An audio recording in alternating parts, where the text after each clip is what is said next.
So good morning, Sheriff Joe Baron with the Norfolk Sheriff's Office. Thank you for being with me today. I know it's a busy day. You've got a graduation coming up, We do, and which is yes. really exciting. I'd love to hear about that and how things have changed during COVID-19, an update on the sheriff's deputies who are out sick with that right now, and just generally how the morale is right there. So, Well, Andrea, thank you for having me and allowing me to be a voice for the Norfolk Sheriff's Office this morning with you.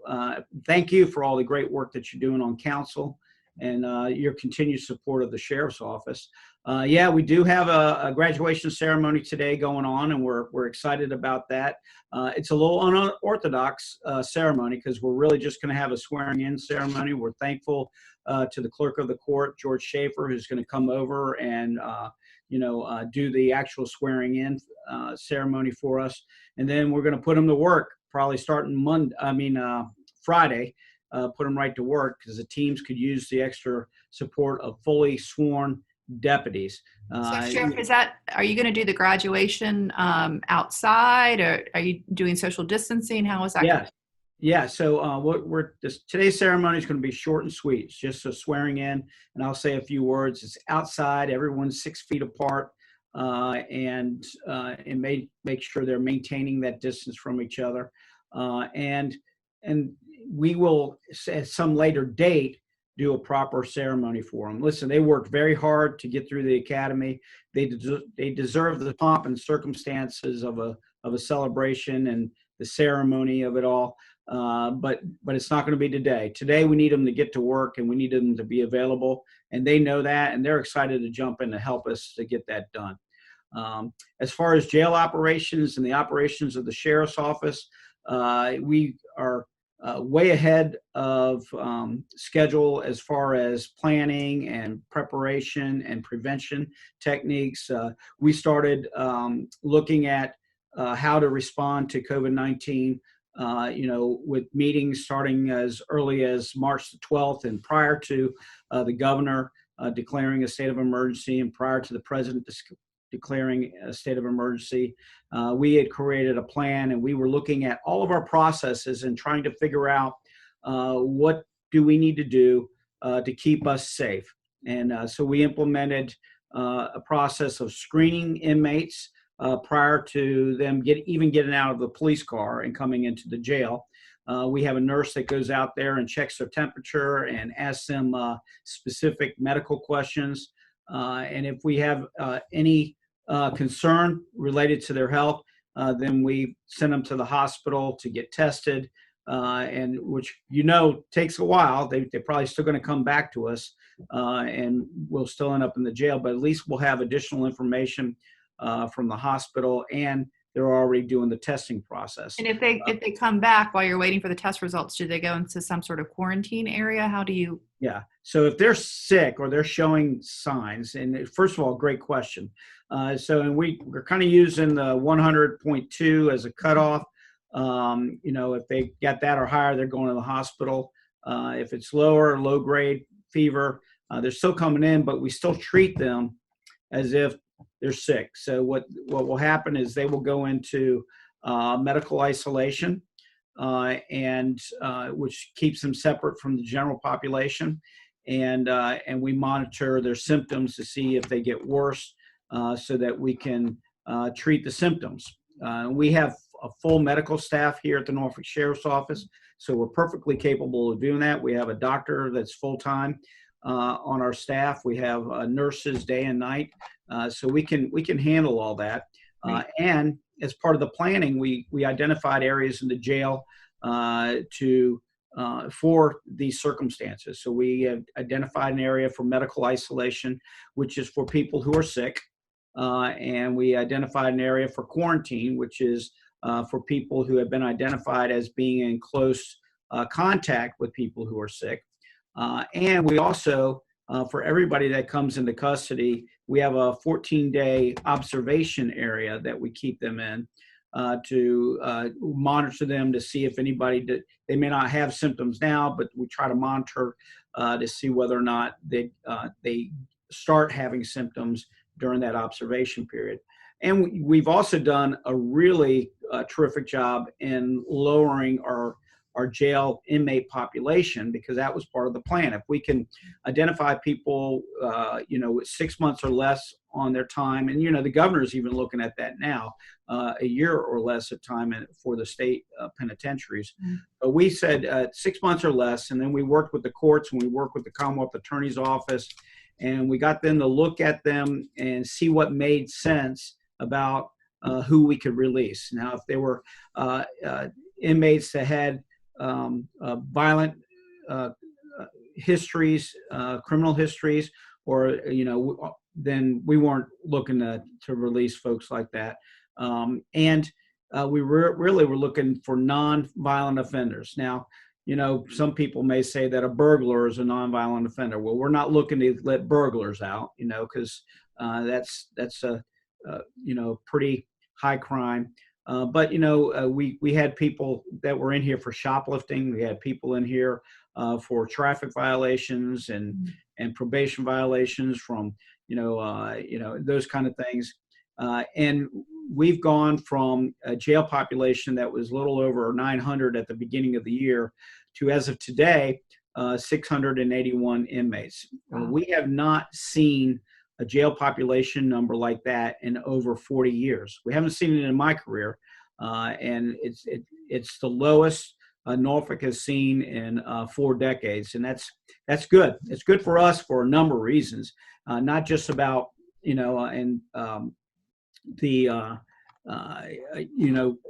preventing people from potentially becoming sick in case it gets into our jail, because they're stuck there. They can't get away from each other, right? But it's also about resources, how it affects our resources. There's money involved. The city right now is facing a budget shortage, and this is a way that will certainly allow us to save some money as it relates to food costs and medical costs and that kind of thing to the jail population. But it's also is a reduced stress on our human resources. We have deputies that work in the jail every single day, and the larger your population, the more people you have to watch, the more people you have to care for, the more people that you have to, make sure that are behaving. And now that it's at manageable numbers, it's really going to help our staff. So, Sheriff, speaking of your staff, are they all equipped with PPE while they're in the jails and serving the inmates? Yeah, another great question. So we, like most jails across the country, are monitoring our resources and our supplies.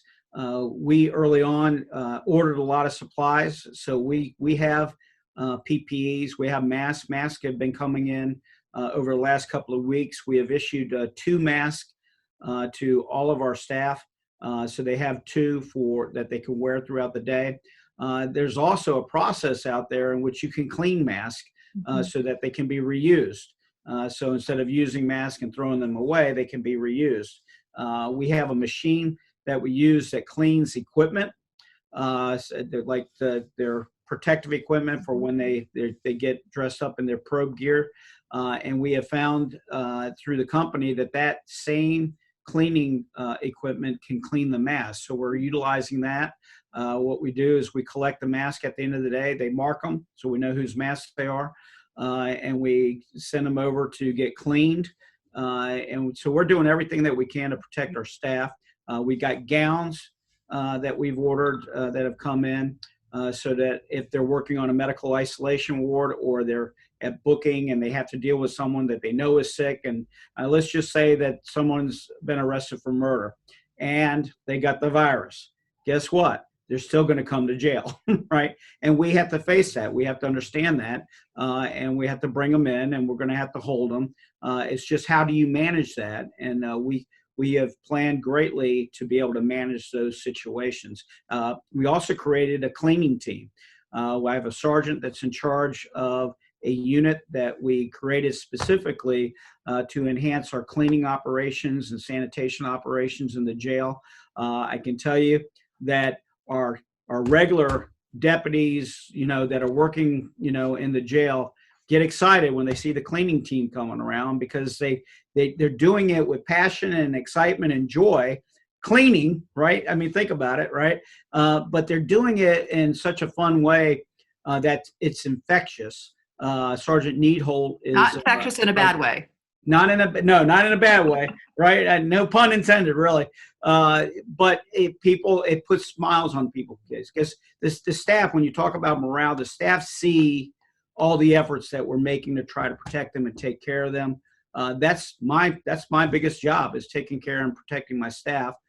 We did have some deputies, who tested positive. We screen every single person that comes into the jail. We test them for their temperature. We ask them questions every single shift, every single day, everybody that comes in the jail, not just inmates. And part of that screening process helped us identify one of our staff members who had an elevated temperature. I can't share their names or anything like that, because that's a HIPAA concern.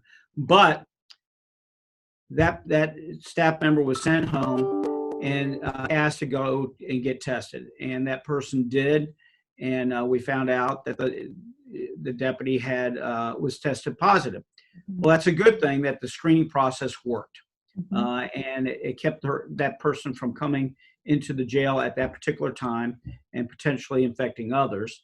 And that person was able to start getting treatment right away, because they recognized that they needed to take care of themselves. The good news is all 4 of our deputies who were infected with the virus are all doing very well. They had 3 out of the 4 had fairly mild symptoms. One a little bit more severe, but not to the degree that we're hearing across the country.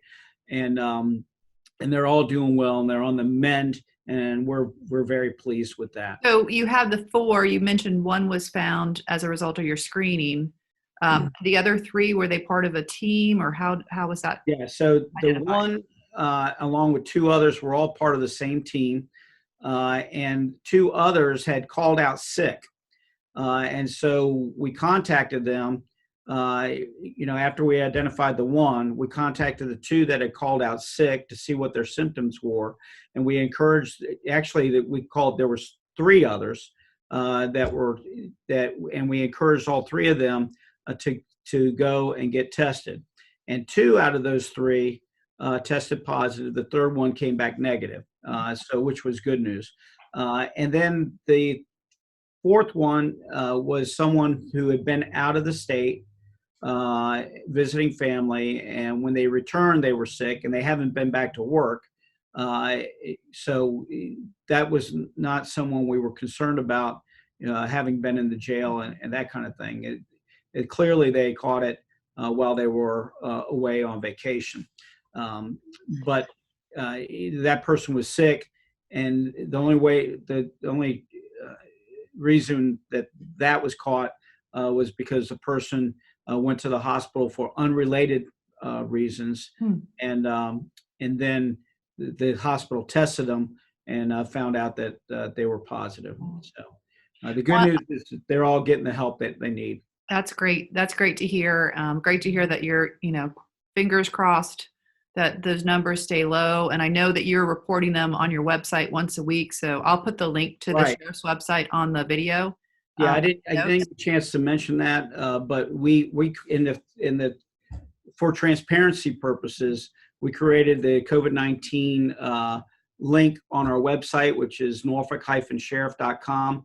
And it's a means for citizens, if they wanted the latest news on what's going on at the sheriff's office related to COVID-19 and the virus, they can go to our website and they can check it out. We'll have the numbers up there. It'll say total jail population 681, total infected 0, that kind of deal. And we'll do the same thing with staff so that the public's aware. So I've got two last questions. The first is, if family members want to get in touch with inmates, Are you employing this sort of video conferencing technology? How is that working? Yeah, great question. As you may know, and most citizens know that have loved ones in the jail, we stopped, jail visitation because we wanted to prevent the virus from coming into the facility. So this facility is on lockdown related to that. What occurred, we worked out with the telephone company, the contractor that provides telephone services to the jail. They're providing 2 free phone calls a week for the inmates, so that they can reach out to their loved ones, and it doesn't cost them anything, because normally, there's a cost to those phone calls. As far as video capabilities, we're in the works of that. We have a contract that's pending, a review, in which we will bring tablets in, correctional style tablets into the jail, which a lot of jails are doing, and it's actually an industry, becoming an industry standard. And by the use of those tablets, they can do visitation on the tablets, so that citizens can actually do them from home. So that is coming. It's not in place yet, because guess what? We can't get the contractors into the jail right now to get that done. But the technology is there for us to be able to do that, and it'll offer a number of other services. The best thing for us is the additional things inmates can do, which is they can report that they're feeling sick, or they can report a grievance, and then that's all tracked. It's usually been done on paper, and sometimes inmates may complain that gets lost. We do our very best to make sure that we're taking care of everybody. Listen, at the sheriff's office, our vision, our purpose, as we believe, is to make a positive difference in people's lives as far as we can reach. We're doing that every day by changing the way we approach things. We believe in the values of respect at all time, and integrity in all things, and duty without prejudice. And we use those values to guide us and be the roadmap on doing business. I can tell you programs right now for inmates have shut down, but we're looking at reopening them. We're even working with Tidewater Community College and getting grant money so that we can, get them back into the education mode of things. We did, and we're able, working with Tidewater Community College, we were able to complete the course of study for our inmates who were in our automotive program, even during the COVID-19. We started doing it remotely, and so they were able to complete their course of study. So they will be graduating here in May, and when they get done, these are inmates that are going to be offered full-time jobs with full-time pay and full-time benefits at Priority Automotive as soon as they get out of jail. So we're excited about that program. It's the second group to graduate in that program. And it's really going to make a difference in their lives. So there's things that are still going on, even in the midst of all this, that we're proud of. I really do appreciate this forum and ability to talk to you and the citizens about this. Thank you. And so I know there are a lot of folks who are really proud of what you do and proud of the deputies, and want to help. So my last question is, if folks want to help, what is it that they can do? I know people are making masks. They want to donate food. Time perhaps to help with the inmates when you open up maybe some classes in the future. What's the best way they can help, and how can they get in touch? Well, as you probably are aware, volunteers right now, we're not letting volunteers in the jail, but I think the making a mask and donating them, I think the deputies really do appreciate that. I know the police officers do as well. I think that just voicing community support, there's all kinds of social media out there that people utilize. And if they're, if they see a deputy online or whatever, or they know a deputy, is just giving them words of encouragement and thanks, because it's a thankless job sometimes. And it's nice to hear that you're appreciated. And that, the fact that you're going to work every day and you're putting yourself at risk every single day is appreciated by your community, and it's important for the community to speak up with a voice that's expressing that appreciation, so much like what you're doing right now. But I think that they could do that, in a number of ways, and yesterday we had Mission Barbecue came and fed our staff. And so that was, put a smile on everybody's face, and it was really important because it was the team that had been hit with the loss of some of their deputies that are out sick now, and plus the large number of them that are at home on quarantine. It's one thing I didn't talk about. We created, a part of planning, a resource of deputies. We pulled them from the courts, we pulled them from civil process, we pulled them from the academy and everywhere we could, and we created a reserve force of deputies to be available in case we had to start sending people home on quarantine.